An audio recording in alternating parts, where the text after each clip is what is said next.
Good evening, Shubh Sandhya. Target with Alok online institute में मैं NK. Singh विज्ञान विषय के साथ एक बार फिर से आपका स्वागत करता हूं। पिछले लेक्चर में हमने ब्लड सर्कुलेटरी सिस्टम को कवर किया था, यानी कि रुधिर परिसंचरण तंत्र को कवर किया था। आज के लेक्चर में हम रिस्पायरेटरी सिस्टम यानी कि श्वसन तंत्र पे बात करेंगे। लेकिन उससे पहले कुछ लोगों का ये डाउट था कि सर एक बार जो हार्ट का एनाटॉमी है, हृदय किस तरीके से कार्य करता है, इसके बारे में फिर से एक बार एक्सप्लेन कर दिया जाए। और कुछ लोगों का कमेंट था, वो हार्ट अटैक के बारे में जानना चाहते थे कि हार्ट अटैक कैसे होता है या फिर उसकी क्या प्रासंगिकता आज के समय में है। तो पहले उस डाउट्स को क्लियर कर देते हैं, उसके पश्चात जो है आते हैं नेक्स्ट चैप्टर पे। बात हम कर रहे थे हार्ट के एनाटॉमी पे। तो हमने आपको बताया था कि हार्ट बहुत सिंपल वे में आपका इस तरीके से दिखता है। सिंपल वे में हमने आपको बताने का प्रयास किया था, ध्यान से समझते रहिएगा। हमने कहा था कि इस हार्ट को चारों तरफ एक झिल्ली होती है, एक मेम्ब्रेन होती है जो इसको घेरे रहती है, और इस मेम्ब्रेन का नाम होता है पेरिकार्डियम। साथ ही साथ हमने आपको यह भी बताया था कि ये जो पेरी शब्द लगा होता है, पेरी का मतलब होता है चारों तरफ, और कहीं भी अगर आपको कार्डियो शब्द मिल जाए तो कार्डियो का सीधा सा मतलब आपको क्या निकालना है कि कार्डियो का सीधा मतलब होता है हार्ट से। तो पेरिकार्डियम नामक एक मेम्ब्रेन, एक झिल्ली इसको अब चारों तरफ से घेरे रहती है, और इस हार्ट के बीच में हमने बताया था एक और दीवार होती है जिसे सेप्टम कहा जाता है। यह सेप्टम जो है यह हृदय को दो भागों में विभाजित करने का कार्य करता है। सेप्टम के पश्चात हमने आपको बताया था कि पूरे हृदय को हम चार भागों में या चार चैम्बर में बांट सकते हैं। ऊपर वाले चैम्बर को हम एट्रियम कहते हैं, इसको हम एट्रियम कहते हैं। एट्रियम को हिंदी में बोला जाता है आलिंद, इसको बोला जाता है आलिंद। चूंकि ये आपका राइट का है तो हम कहेंगे ये कैसा एट्रियम है, राइट एट्रियम। ऊपर का जो होगा इधर का तो वो क्या हो जाएगा, आपका लेफ्ट एट्रियम हो जाएगा। और आपका राइट एट्रियम और नीचे का जो चैम्बर होता है उसको हमने क्या बोला था, इसको हमने बोला था राइट वेंट्रिकल, इसको बोला था राइट वेंट्रिकल। तो राइट एट्रियम और राइट वेंट्रिकल के बीच में जो है तीन वाल्व पाए जाते हैं जिनको हम ट्राइकस्पिड वाल्व कहते हैं, और लेफ्ट एट्रियम और लेफ्ट वेंट्रिकल के बीच में जो है दो वाल्व पाए जाते हैं जिनको हम बाइकस्पिड वाल्व के नाम से जानते हैं। इन वाल्व की क्या विशेषता होती है, हमने आपको बताया था कि ये रुधिर को एक दिशीय बनाते हैं, यानी कि एक दिशा में रुधिर को ले जाने के लिए जिम्मेदार ये वाल्व होते हैं। जो ट्राइकस्पिड वाल्व होता है वो राइट एट्रियम और राइट वेंट्रिकल के बीच में होता है, और जो बाइकस्पिड वाल्व होता है वो लेफ्ट एट्रियम और लेफ्ट वेंट्रिकल के बीच में पाया जाता है। इसके पश्चात हमने आपको बताया था कि अग्र महाशिरा और पश्च महाशिरा के द्वारा, अग्र महाशिरा और पश्च महाशिरा के द्वारा जो है अशुद्ध रुधिर को शरीर के विभिन्न स्थानों से, शरीर के विभिन्न कोशिकाओं से ले आया जाता है। कहां पे लेके आया जाता है, तो ये राइट एट्रियम में लेके आया जाता है। राइट एट्रियम जब स्क्वीज करता है, कॉन्ट्रैक्ट करता है, ध्यान से मेरी बात समझने का प्रयास करिएगा। कुछ लोगों ने एक कमेंट किया था कि आलिंद कॉन्ट्रैक्ट करता है कि निलय कॉन्ट्रैक्ट करता है। कॉन्ट्रैक्ट दोनों में होता है, दोनों एक बार सिकुड़ते हैं, दोनों एक बार फैलते हैं, दोनों एक बार रिलैक्स की अवस्था में आते हैं। लेकिन धमनियों पे जो प्रेशर क्रिएट होता है वो इस निलय के यानी कि वेंट्रिकल के कॉन्ट्रैक्शन के उपरांत जो है, निलय के उपरांत जो इसके कॉन्ट्रैक्शन के उपरांत जो है धमनियों पे दाब उत्पन्न होता है। क्योंकि जब यहां पे कॉन्ट्रैक्शन होगा, यहां पे कॉन्ट्रैक्शन होगा तो यहां का दाब अधिक हो जाएगा। दाब अधिक हो जाएगा तो ब्लड आपका नीचे की तरफ गमन करने लगेगा। क्योंकि वाल्व की विशेषता हमने आपको बताई है कि ये क्या होता है, ये जो है रक्त को एक दिशा में ले जाने का कार्य करता है। तो जब इसमें कॉन्ट्रैक्शन हुआ राइट एट्रियम में तो ये ब्लड आ गया, अशुद्ध ब्लड किसमें आ गया, राइट वेंट्रिकल में आ गया। राइट वेंट्रिकल में आने के पश्चात जब ये कांटेक्ट होता है तो हमने आपको बताया कि नलिका के माध्यम से, जिस नलिका का नाम होता है पल्मोनरी आर्टरी, इस पल्मोनरी आर्टरी के द्वारा जो है मानव के शरीर में एक जोड़ी जो लंग्स पाया जाता है, जो फेफड़ा पाया जाता है, उसके पास इस अशुद्ध रुधिर को भेज दिया जाता है। लंग्स क्या करता है, लंग्स इजली वे में इसमें ऑक्सीजन को मिला देता है। कैसे ऑक्सीजन को मिलाता है, ये अभी हम जिस चैप्टर को पढ़ेंगे रिस्पायरेटरी सिस्टम, उसके अंतर्गत हम बातें करेंगे उसमें कि किस तरीके से ऑक्सीजन को मिलाने का कार्य लंग्स या फेफड़ा करता है।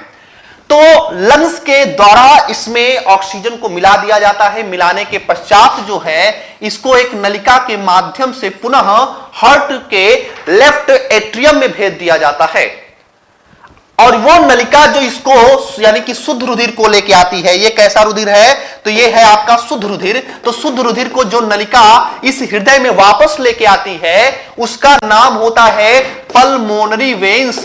उसका नाम होता है पल्मोनरी वेन्स। तो वेन्स में पल्मोनरी वेन्स अपवाद हो जाएगा, एक्सेप्शन हो जाएगा, और आर्टरी में पल्मोनरी आर्टरी अपवाद हो जाएगा, एक्सेप्शन हो जाएगा। क्यों? क्योंकि ये अपने नाम के विपरीत कार्य कर रही हैं। धमनियों में शुद्ध रुधिर बहता है, प्योर रुधिर बहता है, लेकिन चूंकि ये अशुद्ध रुधिर को ले जाने का कार्य कर रही हैं, इस वजह से हम यह कहते हैं कि ये धमनी या सिरा यानी कि आर्टरी या वेन्स में एक अपवाद के रूप में काउंट की जाती हैं। पुनः वही स्थिति होगी कि ये वाला हिस्सा जो है कांटेक्ट होगा, तो शुद्ध रुधिर जो है इस वाल्व के थ्रू कहां पे आ जाएगा, लेफ्ट वेंट्रिकल में आ जाएगा। और जब लेफ्ट वेंट्रिकल आपका स्क्वीज होगा, कांटेक्ट होगा, तो एक महाधमनी के द्वारा जो है शरीर के जिन भी हिस्सों में जो है ब्लड की आवश्यकता होती है, प्योर ब्लड की आवश्यकता होती है, उस प्योर ब्लड को पहुंचा दिया जाता है। यह पूरा एनाटॉमी था किस तरीके से ह्यूमन हार्ट कार्य करता है। इसके पश्चात तो हमने बात किया था कि ये जो हृदय कार्य कर रहा है, ये पूरे शरीर को ऐसा ब्लड प्रदान कर रहा है, ऐसा ब्लड दे रहा है जिसमें ऑक्सीजन है। लेकिन यह भी तो एक मसल्स है, यह भी एक प्रकार की कोशिकाओं से बना हुआ एक अंग है, एक अंग तंत्र है। तो इसको भी ऑक्सीजन की आवश्यकता होती है, इसको भी पोषण की आवश्यकता होती है। तो इसको पोषण कहां से मिलता है? इसको पोषण मिलता है कोरोनरी धमनी से। इसको पोषण मिलता है किससे? इसको पोषण मिलता है कोरोनरी धमनी से। कोरोनरी धमनी जो होती है ये इस हृदय को पोषण और ऑक्सीजन प्रदान करने का कार्य करती है। अब मैं बात करने जा रहा हूं हार्ट अटैक की समस्या पे, यानी कि हृदयाघात कैसे होता है। ये जो कोरोनरी धमनी होती है ये पूरी जो है हृदय में जो होता है, पूरे हृदय में जो है फैली रहती है। इसके छोटे छोटे जो वेसल्स होते हैं ये पूरे हृदय में फैले होते हैं, और ये पूरे हृदय की जितनी भी कोशिकाएं होती हैं उनको ऑक्सीजन प्रदान करने का कार्य करते हैं। कौन? कोरोनरी धमनी। होता क्या है, जब हमारी दिनचर्या में परिवर्तन होता है या हमारे खान पान में परिवर्तन होता है, और जब शरीर में कोलेस्ट्रॉल की मात्रा बढ़ जाती है, तो जब कोलेस्ट्रॉल की मात्रा बढ़ती है तो ये कोलेस्ट्रॉल जो है इस कोरोनरी धमनी में जो है जमने लगता है। इसको मैं अलग करके बना रहा हूं, ध्यान से समझने का प्रयास करिएगा। मान लीजिए ये एक धमनी है जिसको मैं कोरोनरी धमनी बोल रहा हूं। तो कोलेस्ट्रॉल जो होता है इस धमनी पे धीरे धीरे क्या होता है, जमने लगता है। जब जमने लगता है तो ब्लड के प्रवाह में ये बाधा उत्पन्न करता है, एक प्रेशर क्रिएट हो जाता है। क्यों? क्योंकि अभी तक जिस मात्रा में ब्लड जा रहा था उस मात्रा में अब ब्लड नहीं जा पा रहा है, और उस मात्रा में ब्लड न जाने से मतलब यह है कि जिस मात्रा में ऑक्सीजन पहुंच रहा था हार्ट को, उस मात्रा में ऑक्सीजन अब हार्ट को नहीं पहुंच रहा है। एक इंटरेस्टेड बात मैं आपको यह बता दूं कि पूरा हृदय जो होता है लगभग 10% ऑक्सीजन का कंजप्शन करता है। जब रिलैक्स मूड में आप होते हैं तो उस समय केवल 10% ही ऑक्सीजन यूज करता है। जब आप चलते फिरते हैं तो लगभग 20% जो होता है कार्य ऑक्सीजन ग्रहण करता है ये मानव हृदय। और जब आप दौड़ते हैं या कोई हार्ड वर्क करते हैं तो उस दौरान लगभग 30% जो है ऑक्सीजन को ये ग्रहण करता है मानव हृदय। तो ब्लॉकेज जब तक होता रहेगा 10%, मान लीजिए 10% हिस्से में हो गया ब्लॉकेज, 20% में हो गया, 30% में, 50% में, 60% में हो गया, तब तक आपको कोई भी प्रॉब्लम नहीं होने वाली है। याद रखिएगा, जब तक 30, 40, 50, 60% तक भी अगर ब्लॉकेज हो गया, कोलेस्ट्रॉल की मात्रा बढ़ गई आपके शरीर में, उसके पश्चात भी हार्ट अटैक की समस्या से आप नहीं जूझेंगे। क्यों? क्योंकि आप 10, 20, 30% तक ये ऑक्सीजन पहुंच रहा है। अगर 70% भी ये ब्लॉक हो गया तब भी 30% आपका ऑक्सीजन पहुंच रहा है तो कोई भी दिक्कत नहीं होने वाली होती है। लेकिन जब 70 से अधिक बढ़ता है तो उस समय हमको एजीमा, हमको दर्द होने लगता है। जब हम चलते हैं, जब हम दौड़ते हैं, जब हम कोई कार्य करते हैं तो हमारे सीने में जो है दर्द का अनुभव होता है और वही प्रारंभिक लक्षण होता है हार्ट अटैक का। तो हार्ट अटैक या हृदयाघात की जो समस्या होती है वो इसी कोलेस्ट्रॉल के जमने की वजह से। ऐसा नहीं है कि केवल कोलेस्ट्रॉल ही आपका इसका वजह होता है।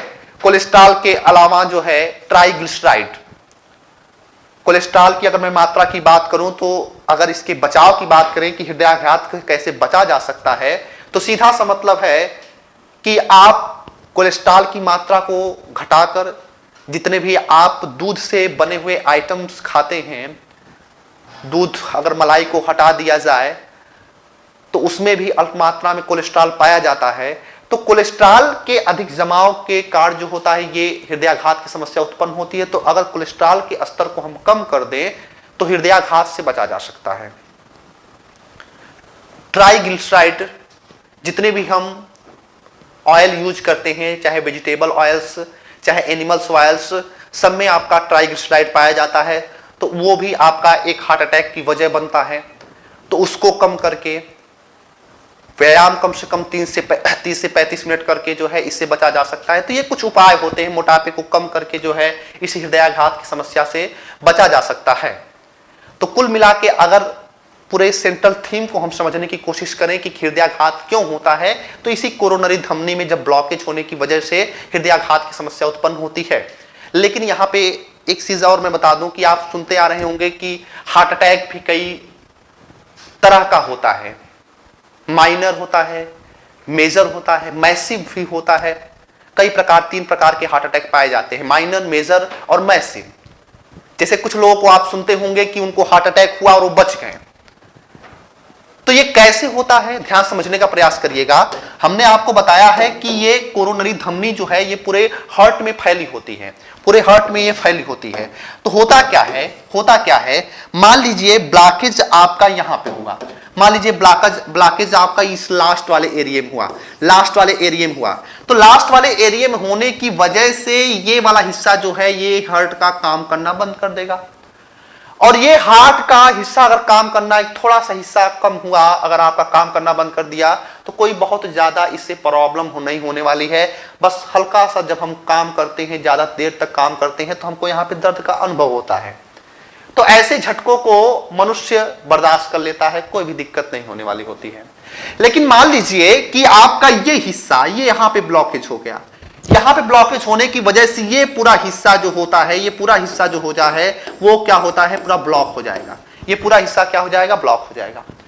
अब जब ये पूरा हिस्सा काम करना बंद कर देगा तो मनुष्य अगर सही टाइम पे अस्पताल पहुंच गया और उस ब्लॉकेज को बाईपास सर्जरी के द्वारा जो है खोल दिया गया, या ऑक्सीजन या पोषण किसी भी माध्यम से हार्ट के इन हिस्सों में पहुंचा दिया गया, तब तो मनुष्य जीवित रहेगा, अन्यथा वह डेड हो जाएगा। और तीसरा जो मैसिव होता है वो कहीं पे कोरोनरी धमनी का ये जो मेन हिस्सा होता है यहां पे ब्लॉकेज होता है। तो यहां पे जब ब्लॉकेज होता है तो पूरा हिस्सा जो होता है ये तुरंत ऑन द स्पॉट काम करना बंद कर देता है और व्यक्ति 1 मिनट से भी कम समय लगता है। जैसे कि कुछ लोग होते हैं, सोते ही रहते हैं, हार्ट अटैक आ जाता है और वो व्यक्ति तुरंत जो है मृत हो जाता है। तो उसका कारण क्या होता है कि यहाँ पे मैसिव हार्ट अटैक हुआ है। तो हार्ट अटैक तीनों तरीके से हो सकता है, चाहे माइनर हो सकता है, चाहे मेजर, चाहे आपका मैसिव, तीनों तरीके से हो सकता है। तो ये कुछ बातें थी आपको जाननी चाहिए दैनिक व्यवहारिक जीवन में कि हार्ट अटैक की समस्या कहां से उत्पन्न होती है और कैसे इससे बचा जा सकता है। अब आते हैं अपने टॉपिक पे, रिस्पायरेटरी सिस्टम पे बात करते हैं कि रिस्पायरेटरी सिस्टम क्या होता है, जिसको हम हिंदी में बोल सकते हैं श्वसन तंत्र। इसको हिंदी में बोल सकते हैं हम श्वसन तंत्र। श्वसन तंत्र क्या होता है समझते हैं। पहले आपको यह समझना पड़ेगा रिस्पायरेशन किसे कहा जाता है, श्वसन किसे कहा जाता है, या फिर हम दूसरे शब्दों में कहें कि हम आखिरकार क्यों श्वसन कर रहे हैं, हम रिस्पायरेशन क्यों कर रहे हैं। जब क्लास शुरू हुई थी तभी हमने आपको एक कॉन्सेप्ट दिया था कि हमारा शरीर जो है यह कोशिकाओं से मिलकर बना है, यह सेल से मिलकर बना है। यही कोशिका आपस में जब मिलती हैं तो ऊतक का निर्माण होता है, और वही ऊतक जब आपस में मिलते हैं तो ऑर्गन बनता है, और वही ऑर्गन आगे चलकर एक पूरे बॉडी, एक पूरे शरीर का निर्माण कर देती है। तो सेल अगर कोशिकाओं से मिलकर हमारा शरीर बना हुआ है तो यह सेल तभी तक कार्य करेगी जब तक इसके पास ऊर्जा रहेगी। और ऊर्जा किस फॉर्म में होनी चाहिए? ऊर्जा हमने आपको बताया है कि हमारे कोशिकाओं के पास जो ऊर्जा रहती है वो एटीपी के रूप में, इग्नोज ट्राइफॉस्फेट के रूप में यह ऊर्जा पाई जाती है। तो एटीपी जब तक रहेगा तब तक यह कोशिका कार्य करेगी। एटीपी नहीं रहेगा, ऊर्जा नहीं रहेगी तो यह कोशिका कार्य करना बंद कर देगा। तो एटीपी प्राप्त कैसे होगा? एटीपी प्राप्त होगा जब इस कोशिका के पास ग्लूकोज पहुंच जाएगा, और जब इस कोशिका के पास ऑक्सीजन पहुंच जाएगा उसके पश्चात इस कोशिका के अंदर इस ग्लूकोज का विखंडन होगा, इस ग्लूकोज को तोड़ा जाएगा और एटीपी का उत्पादन किया जाएगा। तो इस कोशिका के अंदर इस ग्लूकोज को तोड़ना, विखंडित करना और एटीपी को प्राप्त करने की जो क्रिया होती है, इस क्रिया को कहा जाता है रिस्पायरेशन, या इस क्रिया को कहा जाता है श्वसन। तो श्वसन के बारे में अगर हमको डिफिनीशन देना हो, एक लाइन में क्रमबद्ध तरीके से बताना हो कि श्वसन किसे कहा जाता है, तो ग्लूकोज को विखंडित करके ऊर्जा प्राप्त करने की क्रिया को श्वसन कहा जाता है या रिस्पायरेशन कहा जाता है। तो रिस्पायरेशन के लिए ही हम ब्रीदिंग करेंगे। आगे चल के हम बात करेंगे कि ब्रीदिंग क्या होता है, जिसको हिंदी में श्वासोच्छ्वास कहा जाता है। इंस्पायरेशन क्या होता है, एक्सपायरेशन क्या होता है, इन सारी चीजों पे हम बात करेंगे। यहां पे समझने वाली बात यह है कि क्या इस ग्लूकोज का विखंडन या इस ग्लूकोज को जो तोड़ा जा रहा है, क्या यह ऑक्सीजन की उपस्थिति में ही संभव है? अगर मान लीजिए ऑक्सीजन न रहे तो क्या इस ग्लूकोज को तोड़ा जा सकता है या इसको विखंडित किया जा सकता है? तो अगर ग्लूकोज नहीं रहेगा तब भी ऑक्सीजन नहीं रहेगा तब भी ग्लूकोज का विखंडन संभव है। लेकिन वो जो विखंडन होता है वो एक आंशिक रूप से होता है, बहुत कम मात्रा में होता है, और बहुत ही कम मात्रा में ऊर्जा भी उत्पादित होती है। सामान्यतः अगर जितने भी बड़े जीव की बात करें, मनुष्य की बात करें, तो मनुष्य में जो श्वसन होता है वो ऑक्सीजन की उपस्थिति में होता है। लेकिन कुछ ऐसे भी जीव होते हैं जिनमें ऑक्सीजन के बिना भी ग्लूकोज का विखंडन हो जाता है। तो इस आधार पे कि ऑक्सीजन वहां पे उपस्थित है कि वहां पे ऑक्सीजन उपस्थित नहीं है, इस आधार पे हम श्वसन को दो भागों में बांटकर अध्ययन कर सकते हैं। एक ऐसा श्वसन होगा जहां पे ऑक्सीजन उपस्थित होगा, एक ऐसा श्वसन होगा जहां पे ऑक्सीजन को उपस्थित नहीं होगा। तो अगर ग्लूकोज का विखंडन हो रहा है, ग्लूकोज को अगर तोड़ा जा रहा है ऑक्सीजन की उपस्थिति में, तो ऐसे श्वसन को कहा जाता है ऑक्सी श्वसन, एरोबिक रिस्पायरेशन। और अगर ग्लूकोज को तोड़ा जा रहा है ऑक्सीजन की अनुपस्थिति में, अभी हम बात करेंगे कि कितना ऊर्जा निकलती है या इसमें कितनी ऊर्जा प्राप्त होती है। जब ऑक्सीजन की अनुपस्थिति में ग्लूकोज का विखंडन होता है या जारण होता है, हम कह सकते हैं, तो ऑक्सीजन की अनुपस्थिति में होने वाले श्वसन को हम अनाक्सी श्वसन कहते हैं। अनाक्सी श्वसन का मतलब होता है एनारोबिक रिस्पायरेशन। तो ऑक्सीजन के आधार पे हम श्वसन को, रिस्पायरेशन को दो चरणों में बांटकर अध्ययन कर सकते हैं। एक ऐसा श्वसन होता है जो ऑक्सीजन की उपस्थिति में ग्लूकोज का विखंडन होता है, तो उसको हम एरोबिक रिस्पायरेशन, और अगर ऑक्सीजन की उपस्थिति में नहीं होगा तो उसको हम एनारोबिक रिस्पायरेशन यानी कि अनाक्सी श्वसन कहेंगे। तो ये श्वसन हो गया। अब तंत्र क्या है, सिस्टम क्या है?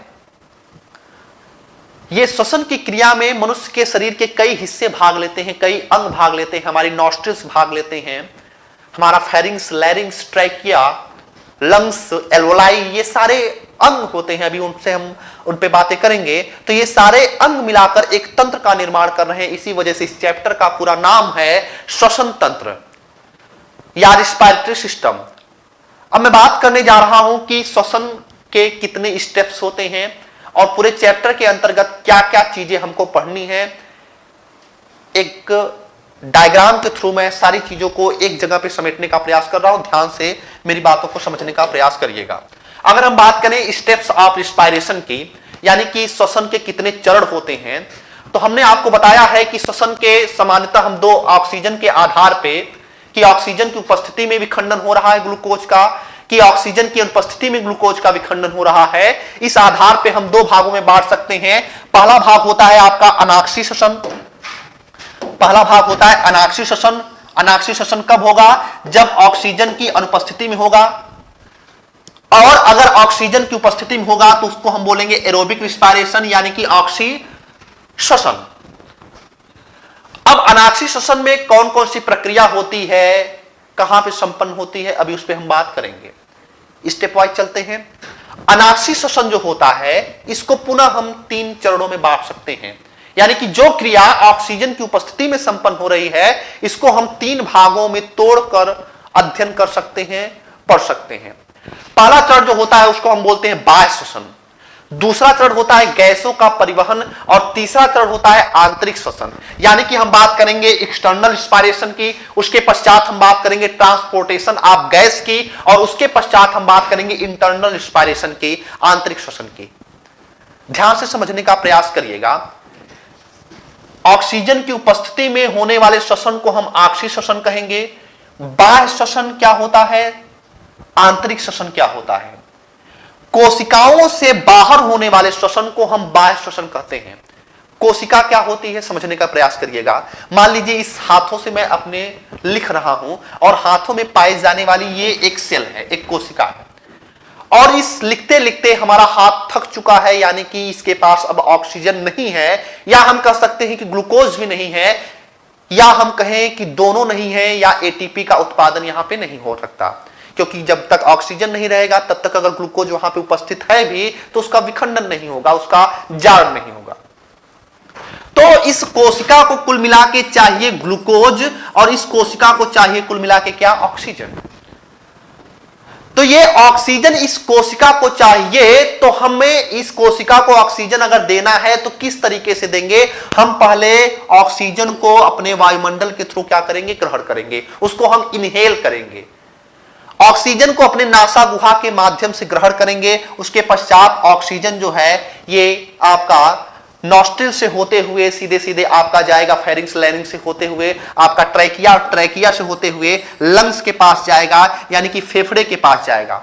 और फेफड़े के पश्चात जो है उसमें क्या होता है, आपने कहानी पढ़ा है कि हार्ट जो है जिस ब्लड को भेजेगा जिसके पास ऑक्सीजन नहीं है, तो उस ऑक्सीजन नहीं वाले ब्लड में उसमें ऑक्सीजन मिला दिया जाएगा इस लंग्स के द्वारा, और पुनः ऑक्सीजन इस कोशिका तक पहुंचा दिया जाएगा।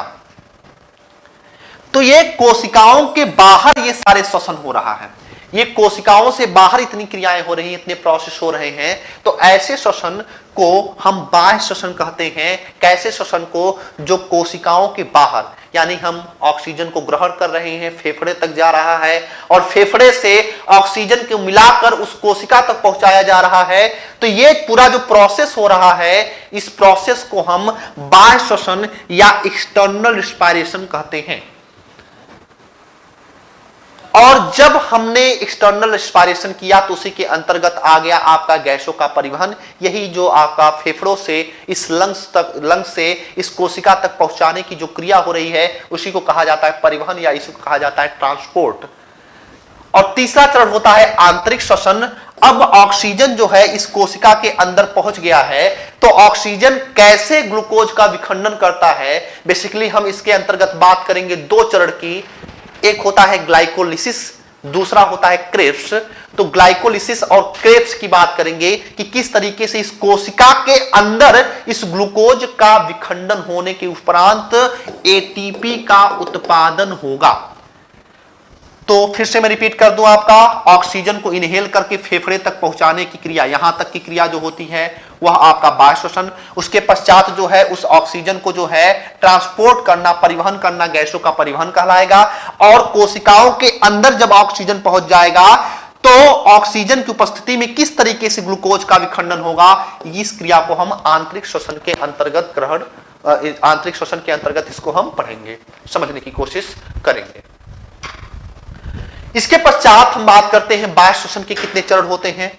एक मैं ब्रीफ नोट्स टाइप्स का आपको बता रहा हूं ताकि आप सारी चीजों को एक ही जगह पे रख के सारी चीजों के बारे में समझ सकें, उसके बारे में एक अपनी थिंकिंग लेवल जो है एक अप्रोच के साथ डेवलप कर सकें। तो बाह्य श्वसन को हमने पुनः दो भागों में बांटा। पहला भाग होता है श्वासोच्छ्वास जिसको हम बोलते हैं ब्रीदिंग, और दूसरा भाग होता है गैसों का विनिमय। गैसों का विनिमय, श्वासोच्छ्वास का मतलब होता है ब्रीदिंग। ब्रीदिंग किसे कहा जाता है? ब्रीदिंग का समान अर्थ होता है सांस को लेना और सांस को छोड़ना। यानी कि जब हम वायुमंडल में व्याप्त गैसें जो होती हैं उनको हम ग्रहण करते हैं तो वह क्रिया जो कहलाती है उसको इंस्पायरेशन कहा जाता है, जिसको हिंदी में हम निःश्वसन कहते हैं। और जब हम श्वास को छोड़ते हैं तो इस क्रिया को उच्छ्वास कहा जाता है या उसको एक्सपायरेशन कहा जाता है। तो सांस लेना और सांस छोड़ना, इन दोनों को आपस में मिलाकर हम ब्रीदिंग कहते हैं, श्वासोच्छ्वास कहते हैं। हिंदी थोड़ी सी आपको टिपिकल लग सकती है लेकिन मायने बहुत आसान है। सांस को लेना, सांस को छोड़ने की सेंस जो होता है वो ब्रीदिंग कहलाता है। सांस अगर लेंगे तो इंस्पायरेशन, सांस को छोड़ेंगे तो वो एक्सपायरेशन कहलाएगा। इसके पश्चात होता है गैसों का विनिमय। विनिमय का मतलब होता है एक्सचेंज, यानी कि लेन देन। कि ऑक्सीजन जब पहुंच जाएगा, इसके अंतर्गत हम पढ़ेंगे कि ऑक्सीजन जब इस लंग्स में पहुंचेगा तो इस लंग्स में होता है क्या, इस लंग्स में 300 मिलियन एल्वोलाई पाए जाते हैं, कूपिकाएं पाई जाती हैं, वायु कोष्ठक पाया जाता है। और ये वायु कोष्ठक या एल्वोलाई ही बेसिक में जो है इस पूरे लंग्स में कार्य करती हैं।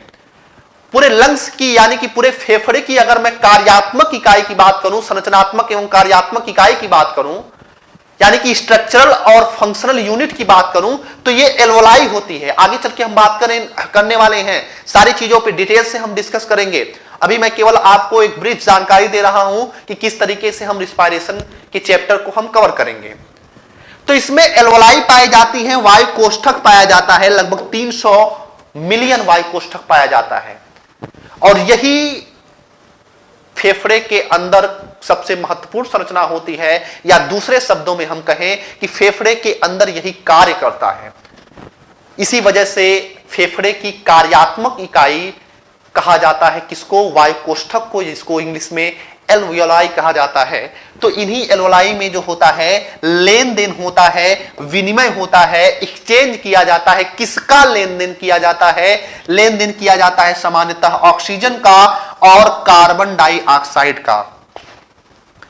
क्योंकि कोशिकाएं जब ऑक्सीजन के उपस्थिति में ग्लूकोज का विखंडन करती हैं तो कार्बन डाइऑक्साइड का निर्माण होता है, और कार्बन डाइऑक्साइड हमारे कोशिकाओं के लिए, हमारे शरीर के लिए उपयुक्त नहीं होती हैं। अतः इनको शरीर से बाहर जाना चाहिए, इनको शरीर से बाहर निकालना चाहिए। तो ये जो कार्बन डाइऑक्साइड होता है इनको शरीर से बाहर निकालना है, तो इस कार्बन डाइऑक्साइड को हम लंग्स में भेजेंगे, पुनः लंग्स के माध्यम से, जो एल्वोलाई के माध्यम से लंग्स में, और इस ट्रैकिया के माध्यम से शरीर से बाहर निकाल दिया जाएगा। और ऑक्सीजन की जरूरत हमारी कोशिकाओं को है, तो इस फेफड़े से ऑक्सीजन को क्या किया जाएगा, इसको ग्रहण करके जो है कोशिकाओं तक पहुंचाया जाएगा। तो ऑक्सीजन को इस फेफड़े से निकालकर कोशिकाओं तक ले जाया जाएगा, क्योंकि ऑक्सीजन की जरूरत है। और कार्बन डाइऑक्साइड को जो है हमारे शरीर से बाहर निकाला जाएगा, तो इसके लिए एक्सचेंज किया जाता है, उसके लिए लेन देन किया जाता है। तो किस तरीके से एल्वोलाई में ये एक्सचेंज होता है, विनिमय होता है, इसको हम यहां पे कवर करने की कोशिश करेंगे। तो ये सारे बातें हमने आपको बता दिया कि इस पूरे रिस्पायरेशन की स्टेप्स में हमको क्या क्या चीजें पढ़नी है, क्या क्या चीजें समझनी है। आशा करता हूं ये पूरा चार्ट आपको समझ में आया होगा। अब मैं बात करने जा रहा हूं अनाक्षी श्वसन की विशेषताओं के बारे में, उसके पश्चात मैं बात करूंगा आक्षी श्वसन के विशेषताओं के बारे में। बात करते हैं अनाक्षी श्वसन की। तो अनाक्षी श्वसन के बारे में सबसे महत्वपूर्ण बात क्या है कि ये ऑक्सीजन की अनुपस्थिति में संपन्न होगा। ये ऑक्सीजन की अनुपस्थिति में संपन्न होगा। यहां पे लिखा गया है कि ऑक्सीजन की अनुपस्थिति में, ऑक्सीजन की अनुपस्थिति में संपन्न होने वाला जो श्वसन होता है उसको हम अनाक्षी श्वसन कहेंगे।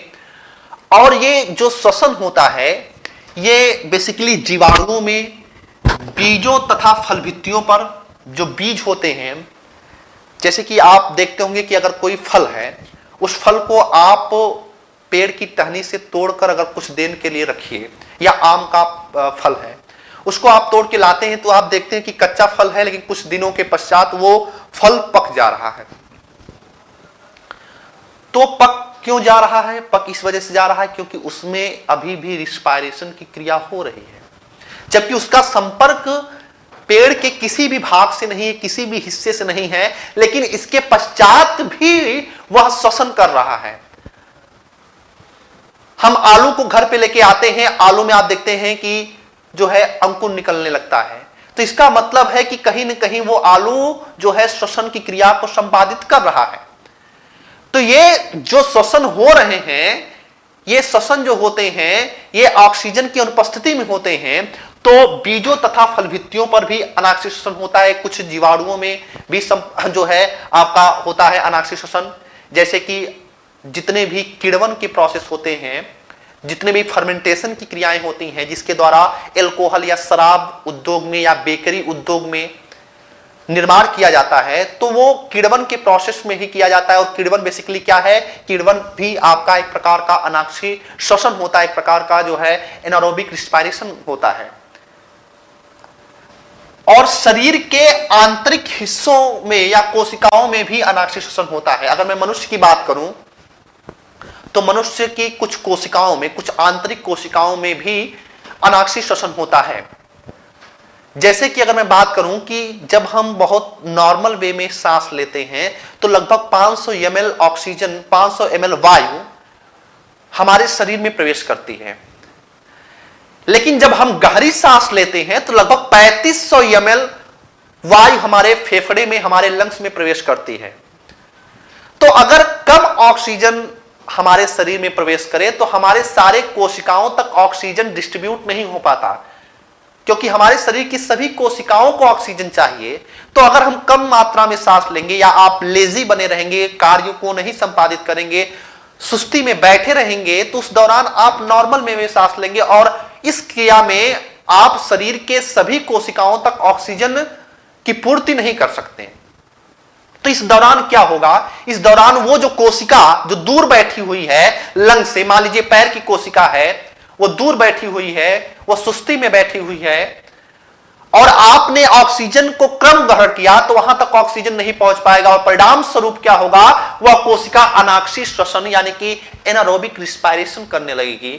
और जब अनाक्षी श्वसन करने लगेगी तो निर्माण हो जाएगा लैक्टिक अम्ल का, उस कोशिका में निर्माण हो जाएगा लैक्टिक अम्ल का। और जब लैक्टिक अम्ल का निर्माण होगा कोशिकाओं में तो व्यक्ति को थकावट का धीरे धीरे अनुभव होने लगेगा। आप जब अधिक देर तक कार्य करते हैं, आप जब अधिक देर तक दौड़ते हैं, तो उस दौरान क्यों आप थक जाते हैं? आप उस दौरान इस वजह से थक जाते हैं क्योंकि आपकी मांसपेशियों में, आपकी कोशिकाओं में लैक्टिक अम्ल का जमाव होने लगता है, और लैक्टिक अम्ल ही अस्थायी दर्द का कारण बनता है। जैसे मान लीजिए कि आप तेजी से दौड़ रहे हैं, तो आपके पैर की कोशिकाएं कार्य कर रही हैं। अब पैर की कोशिकाएं तभी तक कार्य करेंगी जब तक उसके पास क्या रहेगा? एटीपी। अगर एटीपी नहीं रहेगा उसके पास तो वो धीरे धीरे कार्य करना बंद कर देगी। तो मान लीजिए पैर की कोशिकाएं चल रही है, गतिमान है, तीव्रतम गति से वो चल रही है, तो तुरंत उसको ऑक्सीजन चाहिए, जल्दी जल्दी उसको ऑक्सीजन चाहिए, क्योंकि उस समय उसको ऊर्जा चाहिए, क्योंकि उसको ग्लूकोज का विखंडन करना है। लेकिन जब आप अधिक देर तक दौड़ रहे हैं तो ऑक्सीजन की पूर्ति उस मात्रा में नहीं हो पाती, लेकिन अभी भी आप दौड़ रहे हैं तो एनर्जी कुछ तो चाहिए। तो उस दौरान अनाक्षी श्वसन होने लगता है, एनारोबिक रिस्पायरेशन होने लगता है, और लैक्टिक अम्ल का जमा होने लगता है। और लैक्टिक अम्ल का जब जमा होता है तो थकावट का अनुभव होने लगता है। यहां पे मैं दो चीजें एक आपको क्लियर कर दूं, लैक्टिक अम्ल और यूरिक अम्ल। लैक्टिक अम्ल और यूरिक अम्ल ये दोनों अम्ल थकावट का अनुभव कराते हैं, दर्द का अनुभव कराते हैं, लेकिन ये यूरिक अम्ल जो होता है ये परमानेंट दर्द देता है, ये अस्थाई दर्द का कारण बनता है। याद रखिएगा, ये अस्थाई दर्द का कारण बनता है। जब किसी भी व्यक्ति को गठिया नामक रोग होता है या अर्थराइटिस होता है तो उस दौरान यूरिक अम्ल जमा होता है, लेकिन लैक्टिक अम्ल जब जमा होता है तो पुनः हम जब आराम करेंगे, हम जब सांस लेंगे, जब हम ब्रीथ करेंगे, ऑक्सीजन जैसे ही उस कोशिका तक पहुंचेगा उसके पश्चात तुरंत क्या होगा, तुरंत उसके पश्चात जो है एटीपी का उत्पादन हो जाएगा और वहां से दर्द समाप्त हो जाएगा। तो लैक्टिक अम्ल के कारण अस्थायी दर्द होता है और यूरिक अम्ल के कारण अस्थायी दर्द। मैं बात कर रहा था कि जीवाणुओं में, बीजों तथा फलवृत्तियों पर और शरीर के आंतरिक कोशिकाओं में अनाक्षी श्वसन होता है और अनाक्षी श्वसन के दौरान एथिल एल्कोहल का निर्माण होता है और लैक्टिक अम्ल का निर्माण होता है। लैक्टिक अम्ल जैसा कि हमने आपको बताया, मनुष्यों की जो दूर की कोशिकाएं होती हैं या अत्यधिक गहराई में जो होती कोशिकाएं होती हैं वहां पे लैक्टिक अम्ल का जमा होता है और जीवाणुओं और बीजों की फलवृत्तियों में जो होता है एथिल एल्कोहल का निर्माण होता है। यही कारण होता है कि किण्वन या फर्मेंटेशन जो उद्योग होता है, इंडस्ट्री होती है, उसमें जो है अनाक्षी श्वसन की क्रियाओं को कराया जाता है जीवाणुओं के द्वारा। तो एथिल एल्कोहल और लैक्टिक अम्ल का निर्माण होता है। यहाँ पे आप एक रिएक्शन के माध्यम से समझ सकते हैं। ग्लूकोज का विखंडन होगा ऑक्सीजन की अनुपस्थिति में, तो एथिल एल्कोहल का निर्माण हो रहा है और कार्बन डाइऑक्साइड जो है उत्पादित हो रही है और 56 किलो कैलोरी ऊर्जा निकल रही है। आप यहाँ पे समझ सकते हैं कि ये बहुत कम ऊर्जा होती है, क्योंकि आगे हम बात करेंगे ऑक्सी श्वसन की, तो ऑक्सी श्वसन की क्रिया के दौरान लगभग 686 किलो कैलोरी ऊर्जा निकलती है। तो 686 किलो कैलोरी ऊर्जा के कंपेयर करें तो ये 56 किलो कैलोरी ऊर्जा बहुत ही कम है। तो 56 किलो कैलोरी ऊर्जा जो है निकलती है। यहां पे एक चीज और मैं आपको बताना चाहता हूं कि ये जो अनाक्षी श्वसन की क्रिया होती है ये कोशिका के साइटोप्लाज्म में संपन्न होती है। साइटोप्लाज्म का मतलब होता है कोशिका द्रव। कोशिका द्रव, कोशिका के अंदर भरा हुआ जो द्रव होता है, जहां पे कोशिका के सभी अंग पाए जाते हैं, mitochondria, lysosome, ribosome, endoplasmic reticulum, ये सारे जो अंग उसी साइटोप्लाज्म में पाए जाते हैं। तो ये साइटोप्लाज्म में संपन्न होता है। कौन सा? अनाक्षी श्वसन। जबकि ऑक्सी श्वसन की बात करेंगे तो ऑक्सी श्वसन कोशिका के अल्प मात्रा में साइटोप्लाज्म में संपन्न होता है और अधिक मात्रा में जो है वो माइटोकॉन्ड्रिया में संपन्न होता है, या फिर दूसरे शब्दों में हम ये भी कह सकते हैं कि माइटोकॉन्ड्रिया में संपन्न होता है ऑक्सी श्वसन, और जबकि ये जो श्वसन होता है ये साइटोप्लाज्म यानी कि कोशिका द्रव में संपन्न होता है। इतनी बातें आपको याद रखनी है इस एनारोबिक रिस्पायरेशन के संबंध में। आगे बात करते हैं ऑक्सी श्वसन की। ऑक्सी श्वसन के बारे में पहली खास बात की, ऑक्सीजन की उपस्थिति में इसमें ग्लूकोज का विखंडन होगा, क्योंकि हमारा उद्देश्य क्या है, श्वसन का उद्देश्य क्या है, किसी तरीके से ऊर्जा प्राप्त करना, किसी तरीके से एटीपी प्राप्त करना। अभी एटीपी के फॉर्म में मैं इसको बताऊंगा, जब आपको आंतरिक श्वसन पढ़ाऊंगा तो बताऊंगा कि लगभग एक ग्लूकोज के अणु से लगभग 38 एटीपी 38 एटीपी का निर्माण होता है। तो ऑक्सीजन की उपस्थिति में संपन्न होने वाले श्वसन को हम ऑक्सी श्वसन के नाम से जानते हैं या एरोबिक रिस्पायरेशन के नाम से जानते हैं, और इसमें ग्लूकोज का पूर्ण जारण होता है। जारण का मतलब होता है विखंडन या तोड़ना, उसका विखंडन या तोड़ना। तो ग्लूकोज का पूर्ण विखंडन होता है इस ऑक्सी श्वसन के चरण में। आप यहां पे देख सकते हैं कि ग्लूकोज है, ग्लूकोज के साथ में यहां पे ऑक्सीजन उपस्थित है और ये क्रिया संपन्न होती है। तो कहां पे संपन्न होती है? मुख्यतः ये संपन्न होती है माइटोकॉन्ड्रिया में।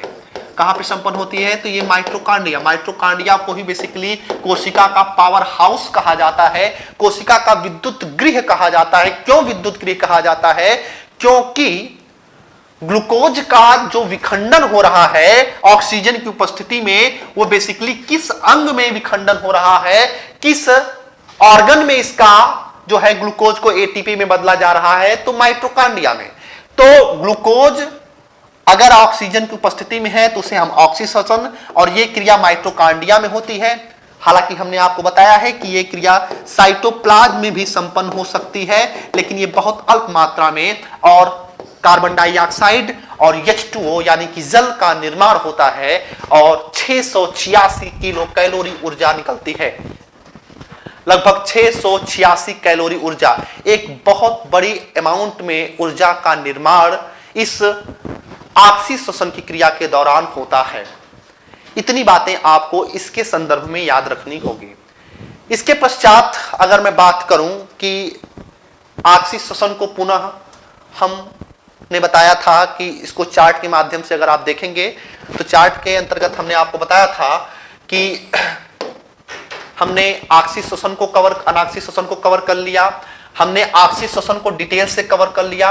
अब मैं बताने जा रहा हूं आपको कि ऑक्सीश्वसन के अंतर्गत बाह्य श्वसन, गैसों का परिवहन और आंतरिक श्वसन ये क्या होता है, इसके बारे में थोड़ा सा डिटेल्स में अध्ययन करने की कोशिश करते हैं।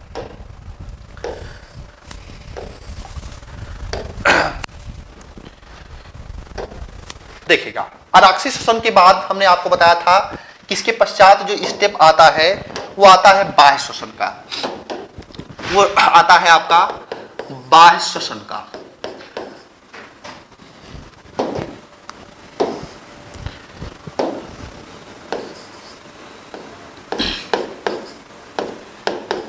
बाह्य श्वसन या एक्सपायरेशन। तो बाह्य श्वसन के अंतर्गत आपको क्या लिखना है यहां पे कि कोशिकाओं के बाहर, कोशिकाओं से बाहर होने वाले श्वसन को, कोशिकाओं के बाहर होने वाले श्वसन को हम बाह्य श्वसन का नाम देते हैं। और बाह्य श्वसन कैसे होगा, अब इन्हीं सारी चीजों पे हम बात करने वाले हैं कि बाह्य श्वसन के अंतर्गत बेसिकली मानव के शरीर में कौन कौन से हिस्से जो है भाग लेते हैं।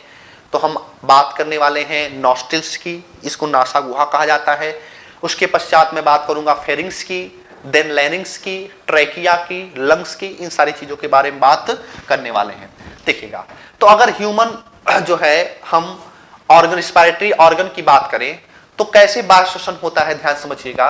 बेसिकली हमारे जो वायुमंडल में जो भी व्याप्त गैसें हैं, अभी मैं गैस की बात कर रहा हूं, अभी मैं ऑक्सीजन की बात नहीं कर रहा हूं, क्योंकि अगर मैं वायुमंडल में गैसों का अनुपात देखूं तो नाइट्रोजन, ऑक्सीजन, कार्बन डाइऑक्साइड, ये सारी गैसेस पाई जाती हैं। तो बाहर से अगर हमको बेसिकली ग्रहण करना है, मान लीजिए ऑक्सीजन को ग्रहण करना है, तो ऐसा नहीं है हम केवल ऑक्सीजन को ही ग्रहण करेंगे। वायुमंडल में जितनी भी व्याप्त गैसें हैं उन सारी गैसेस को हम क्या करेंगे, इनहेल करेंगे, उनको हम ग्रहण करेंगे। और इनको हम ग्रहण करते हैं नासल कैविटी से। नासल कैविटी के पश्चात ये आगे बढ़ती है ये वायु, और वायु जब आगे बढ़ती है तो इसको ये जो हिस्सा मिल रहा है यहाँ पे, इसे फेरिंग्स कहा जाता है, इसको फेरिंग्स कहा जाता है। फेरिंग्स के पश्चात जब थोड़ा सा वायु आगे बढ़ती है तो इसको ये वाला हिस्सा मिलता है, इसको लैरिंग्स कहा जाता है। लैरिंग्स को ही बेसिकली स्वर यंत्र भी कहा जाता है। तो लैरिंग्स के पश्चात वायु जब आगे बढ़ती है तो ये एक नली होती है, इस नली को कहा जाता है विंड पाइप, इसको कहा जाता है विंड पाइप, या इसको ट्रैकिया भी कहा जाता है, इसको ट्रैकिया भी कहा जाता है। और यही ट्रैकिया आगे चलकर जो है ये दो शाखाओं में बट जाती है, जो दोनों लंग्स में, दोनों फेफड़ों में चली जाती है। इन दोनों शाखाओं को जो है ब्रोंकियोल्स कहा जाता है। पहले ब्रोंकी, उसके पश्चात ये ब्रोंकियोल्स में बट जाती हैं छोटी छोटी शाखाओं में, और पुनः ये छोटी छोटी शाखाएं और छोटी छोटी शाखाओं में बट जाती हैं, और छोटी छोटी शाखाओं में बट जाती हैं। और इन्हीं छोटी छोटी शाखाओं के लास्ट वाले हिस्से में गुब्बारे की जैसी एक बैग लाइक स्ट्रक्चर जो है, एक संरचना पाई जाती है। इस बैग लाइक स्ट्रक्चर को ही आगे चल के हम एल्वोलाई कहेंगे, या जो है वायु कोष्ठक कहेंगे, या कूपिकाएं कहेंगे। सारे नाम जो है इसी कूपिकाएं या एल्वोलाई या वायु कोष्ठक का सारे नाम एक ही हैं, और यही इस फेफड़े के अंदर सबसे महत्वपूर्ण भूमिका में होती है। तो बाह्य श्वसन के अंतर्गत जो है ये नासल कैविटी से लेके लंग्स यानी कि एल्वोलाई तक का पूरा प्रोसेस आएगा कि कैसे ऑक्सीजन जो है या वायु प्रवेश करके इस एल्वोलाई तक या इस वायु कोष्ठक तक पहुंचेगी, और वायु कोष्ठक से या एल्वोलाई से कैसे कोशिका तक जाएगी, ये दूसरे स्टेप पे देखेंगे गैसों के परिवहन पे, और कोशिकाओं के अंदर कैसे ऑक्सीजन का विखंडन, ग्लूकोज का विखंडन होगा, वो हम बात करेंगे आगे चल के आंतरिक श्वसन के अंतर्गत। तो पहले नंबर पे हमने आपको बताया है कि रिस्पायरेटरी ऑर्गन में ये 5 अंग महत्वपूर्ण है। नासिका, जिसको हम नॉस्ट्रिल्स कहते हैं, ग्रसनी या फेरिंग्स या स्वर यंत्र यानी कि लैरिंग्स, या श्वास नली या ट्रैकिया, और फेफड़ा यानी कि लंग्स। और लंग्स में जैसे कि हमने बताया कि ये जो बैग लाइक स्ट्रक्चर आगे हम बात करेंगे, उसका नाम होता है वायु कोष्ठक, या उसको कहा जाता है एल्वोलाई। तो एक एक करके थोड़ा सा डिटेल्स में समझने की कोशिश करते हैं। एक एक करके डिटेल्स में हम समझने की कोशिश करते हैं क्या क्या महत्वपूर्ण विशेषता होती है। पहले बात करते हैं नासिका की। नासिका की बात करते हैं तो नासिका ही आगे चल के नॉस्ट्रिल, 2 छिद्र में आप देख सकते हैं, हमारी नाक में 2 छिद्र होते हैं, 2 नॉस्ट्रिल्स पाए जाते हैं। इन नॉस्ट्रिल्स में जो है 2 महत्वपूर्ण संरचनाएं पाई जाती है, जिनके बारे में आपको जानना चाहिए। पहली संरचना होती है कि हमारे नॉस्ट्रिल्स में जो है म्यूकस स्रावित होता रहता है, एक पानी के जैसा चिपचिपा एक पदार्थ स्रावित होता रहता है। इस स्रावित पदार्थ को कहा जाता है म्यूकस, या इसी को कहा जाता है हिंदी में श्लेष्म कहा जाता है। इस श्लेष्म का और इस नॉस्ट्रिल्स में जो है छोटे छोटे रोए जैसे बाल भी पाए जाते हैं। तो इन दोनों का सबसे महत्वपूर्ण कार्य यह होता है कि जब हम वायु को ग्रहण करते हैं तो हमारे वायु में जो है बहुत प्रकार के डस्ट होते हैं, गंदगियां होती हैं, या कुछ बैक्टीरियाज भी होते हैं। तो इन सारे बैक्टीरियाज को या डस्ट पार्टिकल्स को ये म्यूकस, श्लेष्म और ये बाल जो छोटे छोटे पाए जाते हैं हमारे नॉस्ट्रिल्स में, इनको यहीं पे नॉस्ट्रिल्स में ही उलझा कर, इनको चिपका कर जो है ये लंग्स में प्रवेश करने से रोकते हैं। तो अगर हम बात करें कि ये श्लेष्म या नॉस्ट्रिल्स एक तरह से फिल्टर का कार्य करता है, जो वायु के साथ आने वाले डस्ट पार्टिकल्स को फेफड़े में, लंग्स में प्रवेश करने से रोकता है।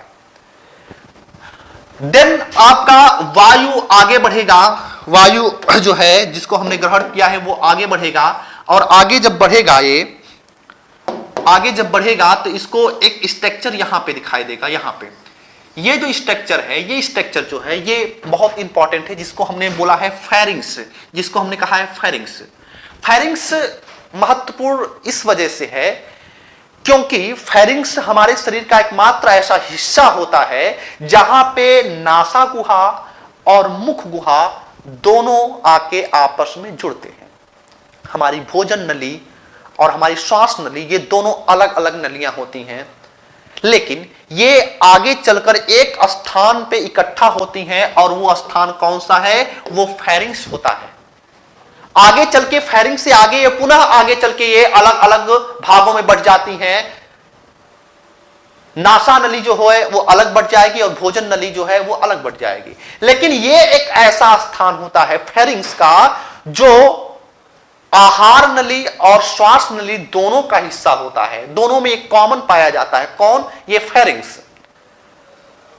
और इसी फेरिंग्स के नीचे एक वाल्व पाया जाता है, एक ढक्कन पाया जाता है, और इस वाल्व का क्या नाम होता है? इस वाल्व का नाम होता है एपिग्लॉटिस। एपिग्लॉटिस।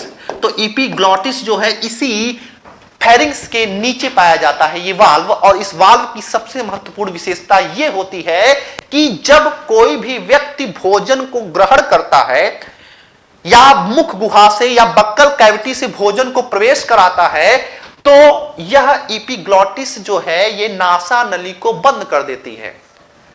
नासा नली को बंद कर देती है। क्यों बंद कर देती है? इस वजह से कि भोजन कहीं नाक के रास्ते बाहर ना आए। लेकिन जब हम विषम परिस्थितियों में भोजन करते हैं या खांसी आ जाती है हमको, तो ये एपिग्लॉटिस हल्का सा खुला ही रहता है और भोजन जो है इस नाक के रास्ते जो है बाहर आ जाता है, बैक कर जाता है। या जब कोई व्यक्ति वोमिटिंग करता है तो उस दौरान भी ये स्थिति पैदा हो सकती है कि ये एपिग्लॉटिस नामक जो वाल्व है, ये जो ढक्कन है, ये खुल जाए, ओपन हो जाए थोड़ा सा, और भोजन इस नासा गुहा के माध्यम से जो है ये बाहर आ जाए। तो 2 महत्वपूर्ण बातें याद रखनी है आपको। क्या? कि ये फेरिंग्स जो है एक ऐसा स्थान है, एक ऐसा प्लेस पाया जाता है जो हमारे आहार नली और हमारे श्वास नली दोनों में कॉमन होता है, दोनों में ये महत्वपूर्ण होता है। इसके पश्चात भोजन जो है आगे बढ़ता है और ये एक चौड़ी पट्टी जैसी संरचना आपको दिख रही है। इस चौड़ी पट्टी जैसी संरचना को लैरिंग्स कहा जाता है और इसी को हिंदी में क्या बोलते हैं? इसी को हिंदी में स्वर यंत्र कहा जाता है। इसी को हिंदी में क्या बोलते हैं? इसे ही हिंदी में बोला जाता है स्वर यंत्र। स्वर यंत्र क्यों नाम रखा गया? क्योंकि ये वही स्थान है जहां से स्वर का उत्पादन होता है। बेसिकली ये जो लैरिंग्स होता है इसमें नौ कार्टिलेज की छोटी छोटी जो है अस्थियों, छोटी छोटी कार्टिलेज जैसी संरचना पाई जाती है। कार्टिलेज क्या होती है? कार्टिलेज के बारे में आगे हम बात करेंगे स्केलेटन सिस्टम में। कार्टिलेज जो है ये एक लचीली संरचना होती है और जब उसी कार्टिलेज में कैल्शियम का अधिक जमाव हो जाता है तो वह कठोर हो जाती है और वही कार्टिलेज बोन में कन्वर्ट हो जाती है, अस्थि में कन्वर्ट हो जाती है। अस्थि उपास्थि में सबसे बड़ा अंतर यह है कि उपास्थि एक फ्लेक्सिबल संरचना होती है, एक लचीली संरचना होती है, और जबकि बोन के बारे में बात करेंगे तो बोन एक कठोर संरचना होती है। हमारा कान कार्टिलेज का बना है, इसी वजह से हम इसको हिला पा रहे हैं। हमारी नासा गुहा कार्टिलेज की बनी है, इसी वजह से हम इसको हिला पा रहे हैं। इसमें संकुचन की क्षमता पाई जा रही है। अगर ये बोन का होता तो हम बढ़िया जो है तकिया लगा के जो सोते हैं वो सो नहीं पाते, क्योंकि बोन में कठोरता होती है, वह उसमें संकुचन की क्षमता नहीं पाई जाएगी। तो यहां पे कार्टिलेज की 9 छोटी छोटी जो है संरचना पाई जाती है और जब इन्हीं छोटी छोटी संरचनाओं से जब लंग से वायु प्रवेश करता है या हम ग्रहण करते हैं वायु, तो इसी छोटी छोटी कार्टिलेज की संरचनाओं से ये वायु क्या होता है? आगे बढ़ता है।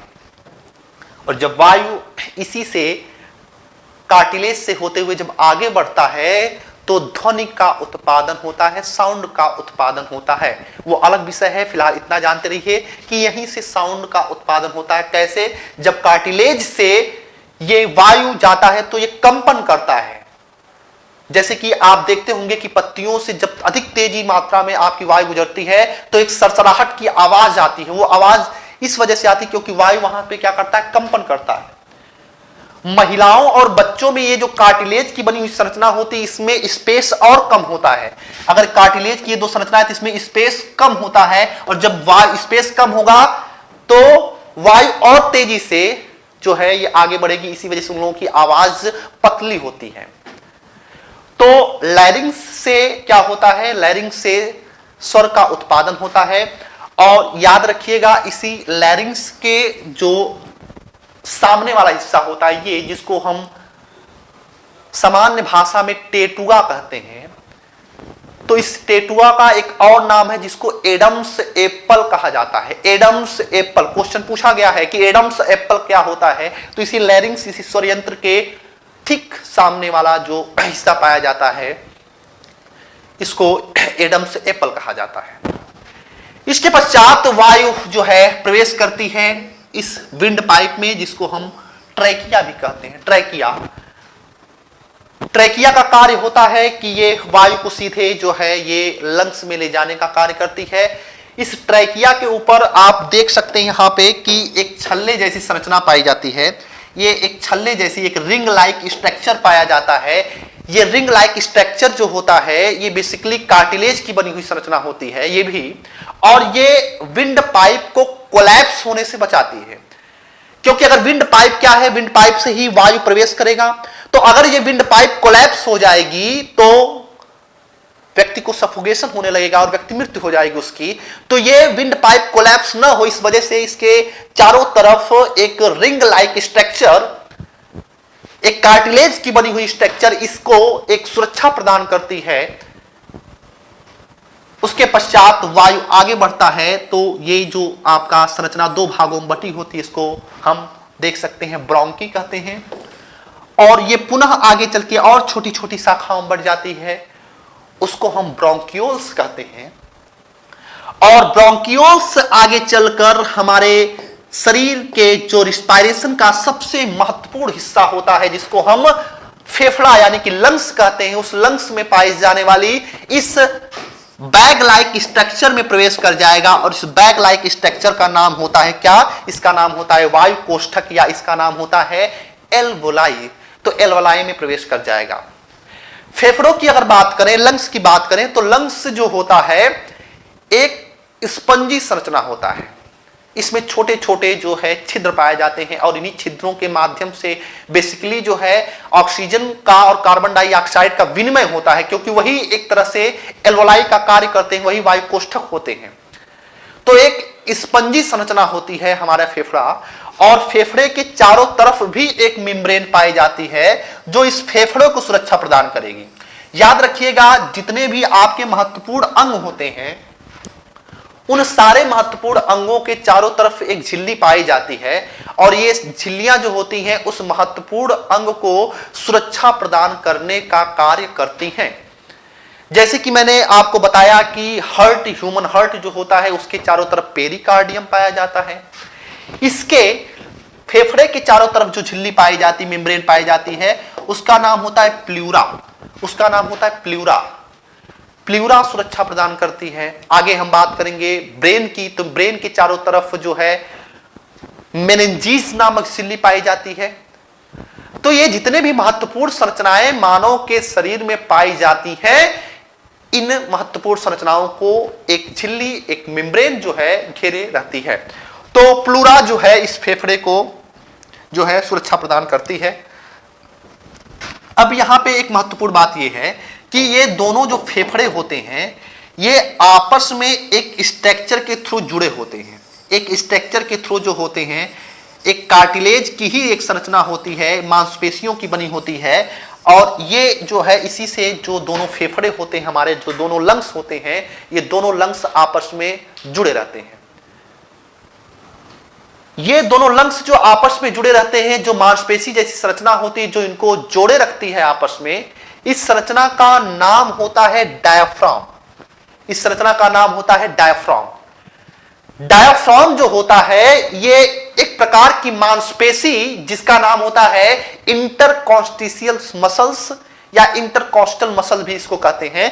तो इंटरकॉस्टियल मसल्स के एक मांसपेशी जैसी संरचना होती है, उस मांसपेशी जैसी संरचना से ही ये डायफ्राम निर्मित होता है।